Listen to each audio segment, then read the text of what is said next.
Je úplne normálne, že tehotná žena má zvýšenú alebo zníženú túžbu po sexe. Taktiež je prirodzené, že klesá v prvom trimestri v dôsledku hormonálnych zmien, ktoré vás premôžu. Či už v dôsledku únavy, nevoľnosti, a hlavne pre vás a partnera je to nová situácia, snažíte sa s ňou spriateliť a nekladete taký dôraz na pohlavný styk. V druhom trimestri sa to všetko zmení, končia sa zmeny nálad, nevoľnosti sú spomienkou, zväčšia sa vám prsia, bradavky sú citlivejšie, rovnako každý dotyk vnímate intenzívnejšie, takže nie divu, že vaša sexuálna túžba rastie.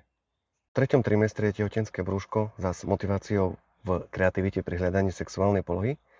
Pre väčšinu tehotenstva teda platí, že sex je možný celý čas a bezpečný. Ak sú vylúčené kontraindikácie, to hlavne predčasný pôrod, odtok plodovej vody, zápalové ochorenie, bábätko je totiž v maternici chránené plodovou vodou, obalom a uzavretým krčkom maternice. Taktiež úplne bez problémov môžete masturbovať, ale dôležitá je hygiena, taktiež nie je problém ani orálny sex. No pri bolesti, krvácaní či akomkoľvek nepríjemnom pocite treba sex prerušiť.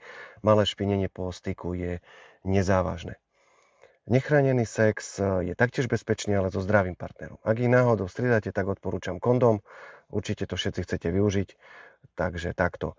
Tvrdenie, že análny sex je zakázaný, je pravda, ale je len pravda čiastočne, skôr sa len neodporúča pre vysoké riziko infekcie.